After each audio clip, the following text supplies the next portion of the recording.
তিনি লালন কন্যা। তিনি বাংলা লোকসঙ্গীতের বরেণ্য শিল্পী, বহুমুখী প্রতিভার অধিকারী এক মানুষ। তাকে বাংলা সঙ্গীতের ঈশ্বরী বললেও ভুল হবে না। এই মানুষটি ফরিদা পারভীন। কারো প্রিয় ফরিদা আপা, আবার কারো প্রিয় ফরিদা ম্যাম। মানুষ ও গানের মেলবন্ধনের মায়া ত্যাগ করে অবশেষে পৃথিবী ছেড়ে বিদায় নিয়েছেন তিনি। তবে মানুষ ফরিদা পারভীন চিরকাল জেগে রবে মানুষের হৃদয়ে। দীর্ঘদিন ধরে কিডনি জটিলতায় ভুগছিলেন এ ফরিদা পারভীন। সপ্তাহে 2 দিন তাকে ডায়ালাইসিস করাতে হতো। মহাখালীর ইউনিভার্সাল মেডিকেল কলেজ হাসপাতালে ভর্তি ছিলেন তিনি। অবশেষে চিকিৎসকদের সব চেষ্টা ব্যর্থ করে তিনি চলে যান না ফেরার দেশে। 1954 সালের 31 ডিসেম্বর নাটোরের সিংড়া থানায় জন্মগ্রহণ করেন ফরিদা পারভীন। এই মানুষটি গানে গানে কাটিয়ে দেন 55টি বছর। ফরিদা পারভীন ছোটবেলায় ছিলেন চঞ্চল প্রকৃতির। প্রায় সারাক্ষণ তিনি দৌড়ঝাঁপ আর খেলাধুলা করে বেড়াতেন। ফরিদা পারভীনের স্কুল জীবন কেটেছে বিভিন্ন শহরে, তবে তার স্কুল জীবনের শুরুটা মাগুরায়। একাধিক স্কুলে পড়াশোনা শেষে তিনি কুষ্টিয়ার মীর মশাররফ হোসেন বালিকা বিদ্যালয় থেকে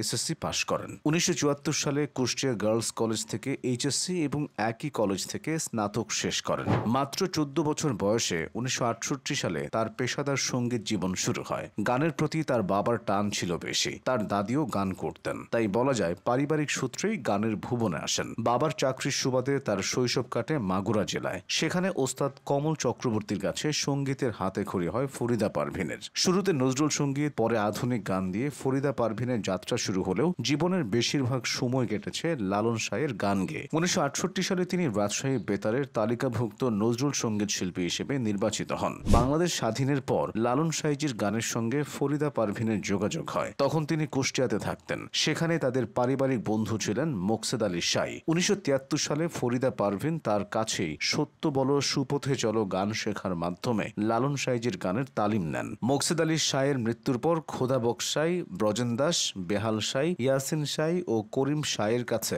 লালন সঙ্গীতের তালিম নেন তিনি। স্বাধীনতার পর ফরিদা পারভীন ঢাকায় চলে আসেন। তার গাওয়া গান দিয়ে ট্রান্সক্রিপশন সার্ভিস শুরু হয় তখন। লালন সাইজির গানের বাণী ও সুরকে জনপ্রিয় করার ক্ষেত্রে ফরিদা পারভীনের অবদান সর্বজন স্বীকৃত। শুধু বাংলাদেশে নয়, বিশ্ব দরবারেও তিনি লালন শাহের বাণী ও সুরকে প্রচারের কাজে নিয়োজিত ছিলেন। Japan, Sweden, Denmark, Canada, Australia, যুক্তরাষ্ট্র, যুক্তরাজ্য সহ আরো বহু দেশে লালন সঙ্গীত পরিবেশন করেছেন তিনি। লালন সঙ্গীত অবদানের জন্য 1987 সালে বাংলাদেশ সরকারের 21 পদক পান এই গুণী শিল্পী। এর বাইরে 1993 সালে অন্ধপ্রেম চলচ্চিত্রের নিন্দার কাটা গানটির জন্য শ্রেষ্ঠ সঙ্গীত শিল্পী হিসেবে জাতীয় চলচ্চিত্র পুরস্কার অর্জন করেন। তিনি 2008 সালে জাপানের ফুকুওয়াকা পুরস্কার লাভ করেন। লালন শিল্পী হিসেবে সুপরিচিত হলেও তার কণ্ঠে বেশ কটি আধুনিক ও দেশাত্মবোধক গান জনপ্রিয় হয়, যেমন তোমরা ভুলে গেছো মল্লিকাদির নাম, এই পদ্মা, এই মেঘনার মতো কালোজয়ী গানের শিল্পী তিনি। শুধু শিল্পী নয়, শিক্ষক হিসেবেও তিনি শ্রদ্ধেয়। বর্তমানের জনপ্রিয় অনেক শিল্পী একসময় এই মানুষটির কাছে গানের তালিম নিয়েছেন। সম্প্রতি জনপ্রিয় হওয়া